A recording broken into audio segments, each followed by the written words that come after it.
Hey everyone, welcome back. In this section of the video, I'm going to start going over how I sculpt some of the brick and get some of the sculpted detail going. So let's bring over some reference here so we can kind of look at this. Now I pulled this one up specifically because I just really love just a lot of the nuances and the subtleties in a lot of the brick. When you look at like the shape as a whole, it's kind of it's got some chips and dings on the edges, but it does have this sort of like worn, sort of serrated looking damage to it, and that could just be from age. I'm not really sure. And some of these you can see that like the top face is almost completely flat, which is really good to know, right? Because not every single brick in here is like completely damaged. So that's something we'll want to keep in mind that when we're going through and sculpting some of these. All right. So um, one brush that I use all the time, I've mentioned it in my other tutorials, is the Trim Smooth Border. Um, I have it hotkeyed now to BTB, and I'm going to go ahead and when you're using this, we'll want to make sure that we use um, the square alpha. That'll give it the ability to make some nice harsh cut edges. If you want to know a little bit more about like kind of how I use this brush, you can check out the other tutorials that I've done. For now, we're just going to kind of go through and talk more about like the art side of it, the sculptural side of it. Now, you can see that from previously, I did go ahead and set up all these brushes that their wrap mode would be 1. Now, I don't necessarily think that that's something that we want to do, to have all of these be set to a wrap mode of 1, because that might actually manipulate the tool in a really weird way that we don't want. So we'll just set that back down. And another thing I should mention too is before we actually start sculpting on this, you can see the topology is really low. We're going to want to get all of these basically dynameshed, and it's a pain in the butt to have to go through and dynamesh each individual brick. That's just a lot of bricks to do, and it's too time consuming. So a quick way to do that is to basically, let's go ahead and we'll hide this back plane here. We'll click on a brick. So basically the only thing that's visible on the canvas right now are the actual bricks. Let's go ahead and do a merge visible. And what that's going to do is it's going to merge all of these that are on the canvas to one subtool, just like this. And then what we can do from there is, right now they're all the same subtool. Let's go ahead and let's do an auto groups. And from there, what we can do is we'll go to geometry and we'll dynamesh. Make sure that we have our groups turned on, so that way it won't actually dynamesh these bricks into one another. And let's go ahead and just do 1 as a test. That's probably a little bit too low. We want a little bit higher resolution. So I'm going to really crank this here. Just do it to like 1,000.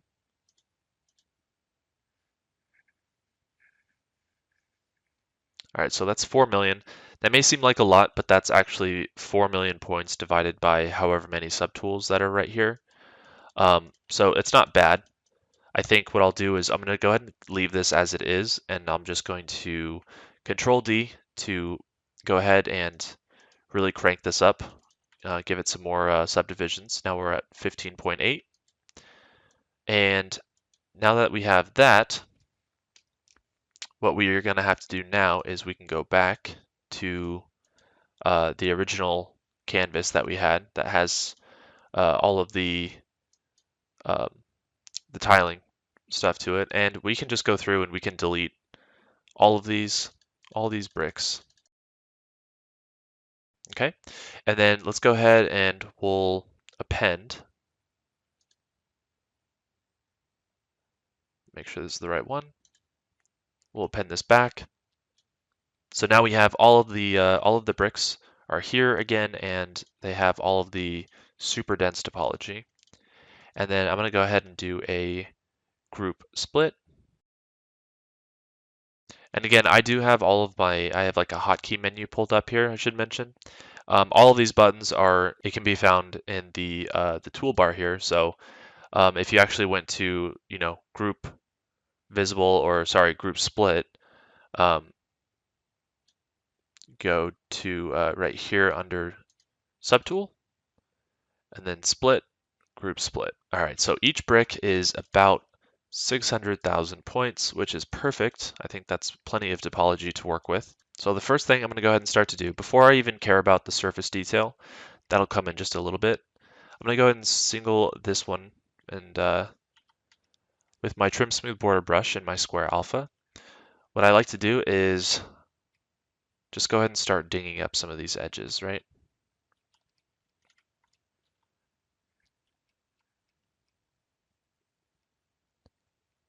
Just like this. And I'm kind of just tapping along as I do with this brush. Now you don't have to worry about the back face if you don't want to, because that you're never going to see that. So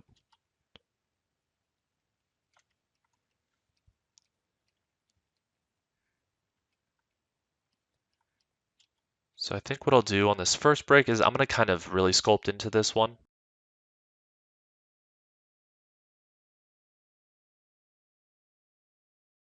Kind of gauge, how far I want to push a single brick. I can unsolo that. Just kind of start to get a look, right? Because sometimes if you're solo in solo mode, what you can do is you'll sculpt too small, and the detail won't really read that well. So it's just important to. Sometimes it's hard to get back into these little nooks and crannies when you're looking at all of these. So that's where I would use solo.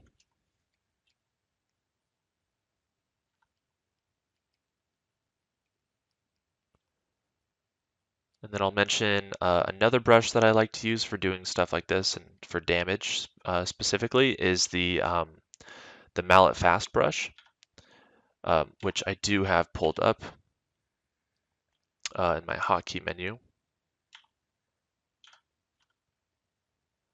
If you don't know where this brush is, it can be found under Lightbox, under Brush. If you go to Mallet and Mallet Fast. Again, I'm going to go ahead and make sure the square alpha is on this one. This brush will just kind of like, without barely any effort, it'll start to go through and just kind of damage up, you know, really easily. So go through here and just sort of pick away, right? Just pick away at some of these.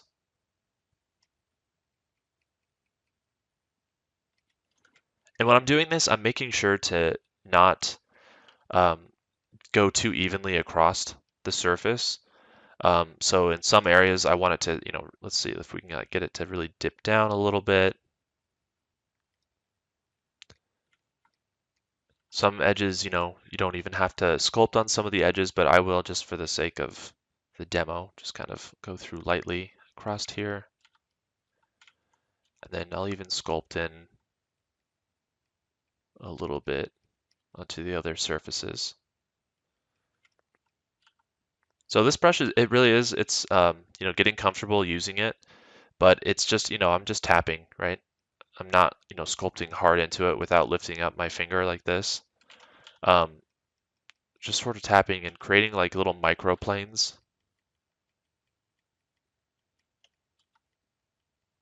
I find that that's, one of the best ways to actually use this brush.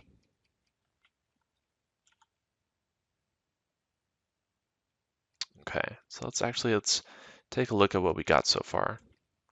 It's looking, it's looking pretty interesting. I think we could probably take it further.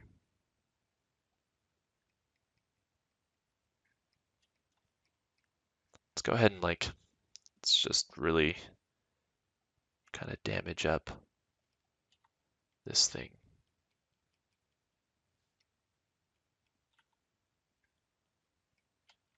Again, this is going to be one of the bricks that I take to its limit, because a lot of these, I don't want to take them all too far and make them all too damaged. And if the edges are getting a little bit too like chunky, what you can do is you can use the trim dynamic brush. Basically, all of the trim brushes are great. Then there's the trim adaptive brush. Um, or you can use what I like to do is there's Orb has a brush, which is just called Orb Flatten Edge. Set that to 0, the wrap mode. And it's nice because it kind of helps to soften things out a bit, which is kind of the look that I'm going for.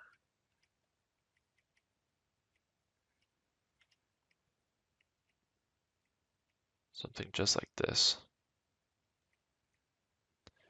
It helps to kind of denoise it in a way. All right, so now that the edges are a little dinged up, we can work on sort of the surface area, which is, in my opinion, one of the fun parts to do. So I can just say like there are tons of ways to do this. There's countless ways to create this sort of like brick surface noise. One of my favorite ways that I do a lot of this, whether it be for stone or for brick or anything really, I use brushes by the artist Andrew Averkin, which I will make sure to link in the video. They're just really great because there's just like a lot of different variety and a lot of different surface detailing that is kind of hard to get without using a specific type of brush. But again, there are tons of different brushes out there. These are just the ones that I like to use that give the result. Um, but I will definitely make sure to link those so you all know where to find them. So I do have it hotkeyed here. And there's a couple of these that I really like to use. I think that they're fantastic for creating some really interesting looking noise. And it's actually, I think it's one of these. It's the mud brush. And the reason I like this brush so much is because I'll go ahead and stamp it down. I like it because it has these sort of striations that go straight through them that just make it really interesting, right? Like if I look at the reference again, you see how in a lot of these you see these horizontal sort of lines going through them. That's sort of what I'm after. That's what I'm trying to create here is just a lot of this almost kind of like random noise, but these like breaks and chips and dings, because I don't really want to sit here and sculpt all of this as much as I love sculpting. I don't want to spend that much time sculpting all of this because it does get really time consuming. Um, and I like doing things really quickly, so quickly and efficiently. So if I just stamp this down, that's obviously, it's a little too strong for us, so a little too noisy. I'm gonna go ahead and turn the intensity down, maybe like 20. Yeah, I think that actually works pretty well. So as always, I don't like to just stamp down an alpha and call it good. Sometimes I do, but for the most part, you want to try to integrate some of this stuff in to the sculpt that you just did. Even if that means laying down the alpha again or choosing a new alpha, but I will always kind of go back in and I will sculpt back on top of it, even if that means going and sculpting on the surface and holding like the Alt key to add instead of subtract. I'll always kind of do that. And this just, it helps it to integrate, the alpha into the sculpt, and it makes it look really cohesive, um, and less like an accident. And it also just, you can see now I'm just kind of sculpting on top of it. It just provides almost like, a new canvas in which to sculpt on, which I really like, right? Because some of this stuff is a lot of happy accidents when I'm sculpting, believe it or not. And I kind of just, in a way, let the sculpt kind of tell you. I know it sounds really nerdy, but letting the sculpt kind of tell you what it wants. I never thought I'd say that, but it's true. So just kind of going in here, and you can also use the orb flatten brush again because it's kind of provides a nice little soft edge, if you will. Just kind of going through and just kind of massaging some of the noise out a little bit, leaving some of the striated marks in there. So it's really cool, right? Because um, the alpha that I used is, it's a mud alpha. It might have been a scan, I'm not sure, like of some mud, but it no matter how you manipulate a brush, you can always make it to be something else, which I think is really cool. Okay, so this is sort of I like that. I like that. It's what I might do is sculpt just a little bit more on top of this one. Just give it some damage. Make sure I sculpt some of these edges here.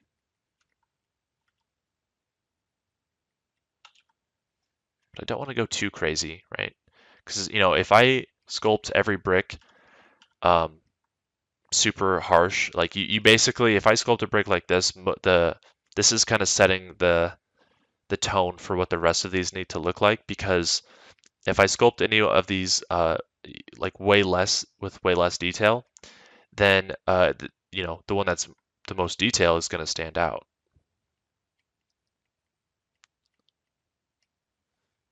All right, so that's looking okay. Kind of sculpt on this a little bit more. Find some unique breaks and stuff in here. Something like this.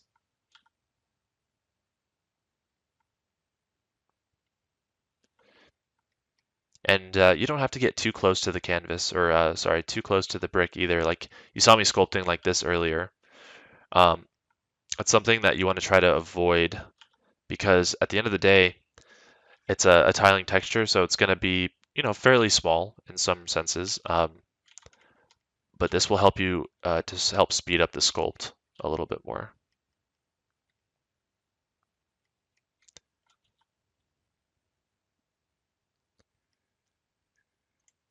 Maybe something like this. Maybe I can sculpt in some damage like up here.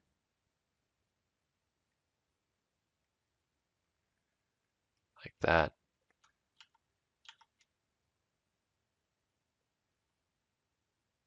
Again, just using variations of Alt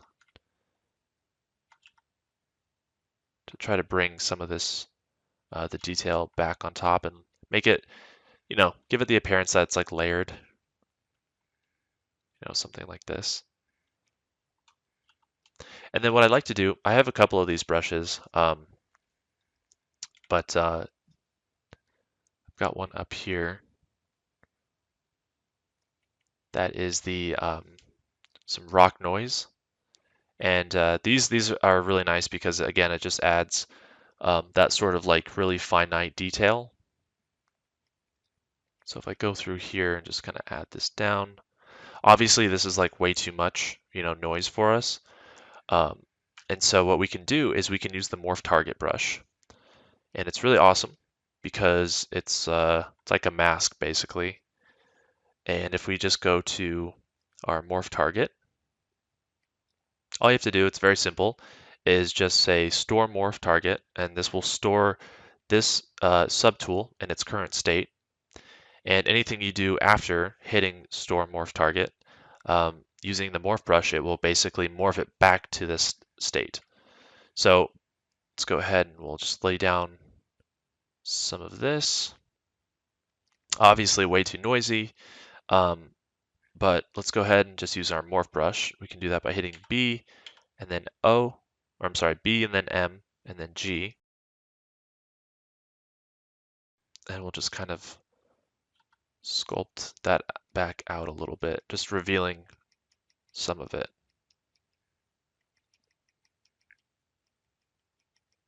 Kind of gives it like that porous little, noisy effect. And any brush will do, right? Any brush will do. Any kind of noise brush. I do have like some spots I can use to kind of give it some pitting.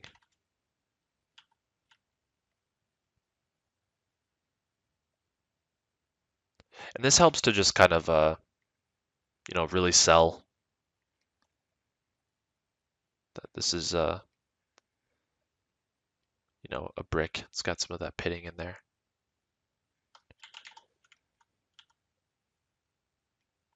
So I'm taking my time with this one because I'm just kind of, I want it to demonstrate how I sculpt this and what I'm thinking about as I'm doing it. And for the rest of these, what I'll end up doing is I'll probably speed the video up and go through and get these up to the same quality as this one.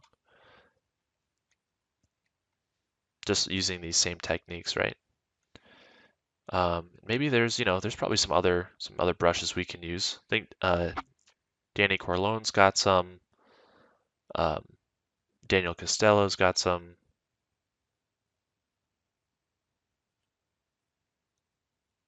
And I'll make sure to link these two and where you can find these as always. He's got some cool noise pits actually. Let's do that. Okay, so let's use brush set 1. Let's go ahead and use this the noise pits brush here. Let's go ahead and turn the intensity up a bit more. There we go. Just add some nice noise. And then I want to use the mud brush again because I really like it. Let's go ahead and turn this down a bit. Just a little bit, because I'm feeling like what I noticed when I zoomed out here is that you do get some of these nice cracked details, but I want a little bit more. And this time I don't want to erase as much as I did last time.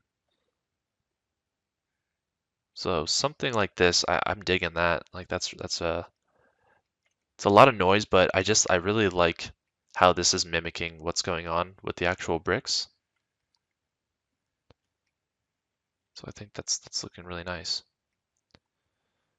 All right, so I'm gonna go ahead and use the orb flat brush again. And this time I'm gonna go through, but I'm gonna be really light-handed with this. I don't want to really erase too much. Again, it's just about integrating some of this alpha, this brush back in.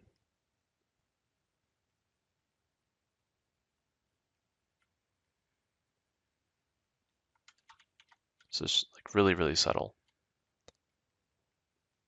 Okay. All right, so let's do another one.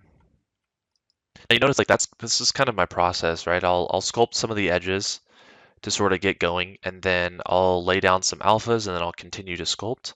I just find like for me that works really well. It helps to, speed things up. So that way, if I have an order of operations, I know exactly what I can expect when I move on to the next brick.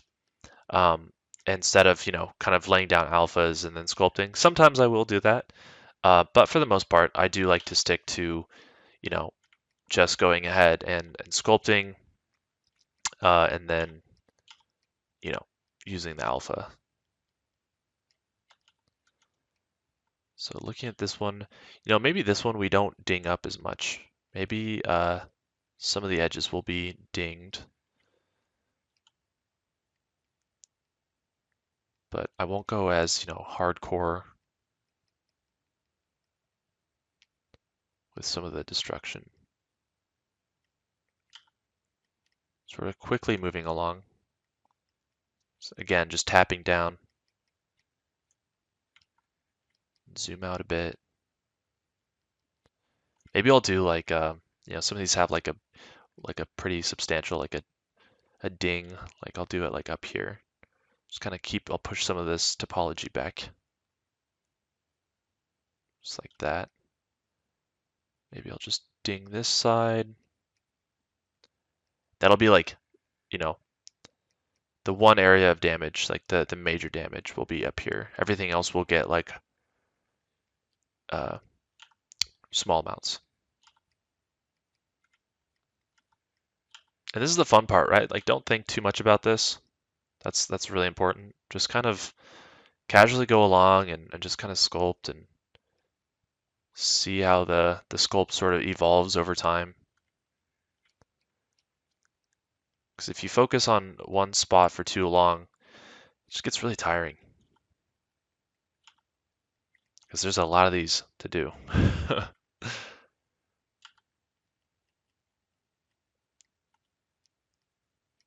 Okay, so that's looking okay. Again, Try not to go too heavy-handed with this one at all. One thing we can do is we can use another damage brush that I really like.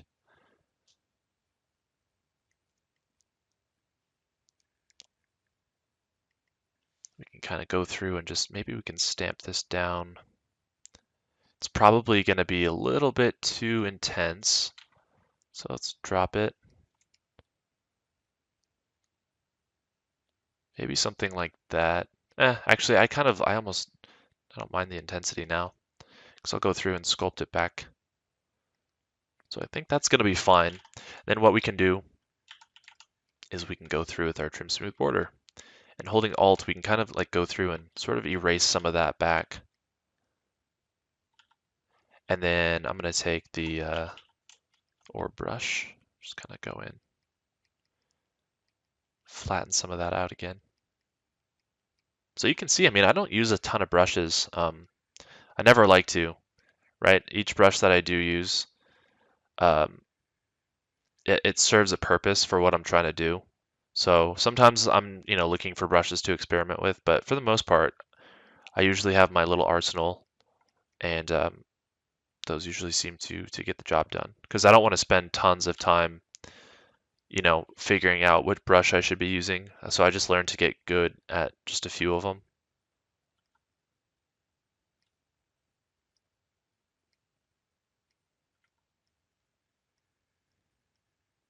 Okay. So I think that's okay. I think it's a little too soft down here, so I'm gonna chip this up a bit. Now, because I want to keep the same sort of shape language as this one, I am going to use the mud brush again. Maybe I won't use it as intensely because I don't want to show the repetition in all of these. So let's just turn it down just a bit, and maybe I'll stamp it like a few times, like this, and then maybe we can start to branch out. We'll find some different brushes to use. So maybe there's an African brush in here that will be good. Let's try this rock brush here. Nice, that one's cool. Turn the intensity down. Something like this, maybe. I'm gonna go in with the flat brush. Start to smooth some of that out.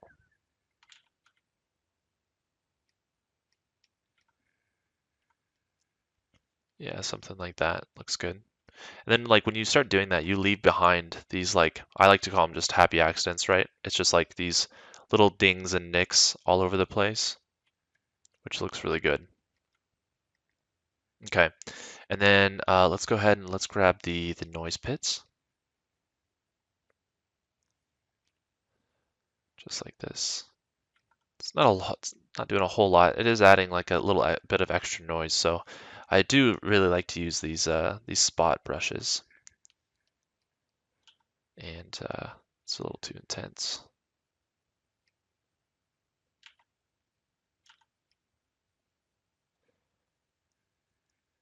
You can stamp a couple of them down and then go back over them because it's really repetitive right now. Start to make them less noticeable. Right?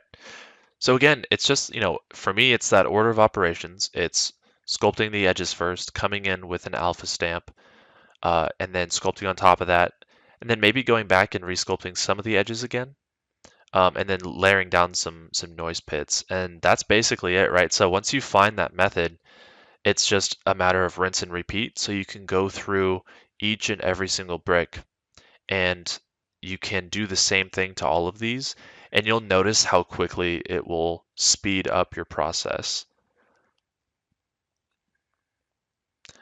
So what I will do is I will go ahead and speed up the video of me sculpting these, and then I will probably cut to the finished sculpt of all of them, and then I will go and I'll just kind of discuss and do like an overview of everything that I did.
Hey everyone, welcome back.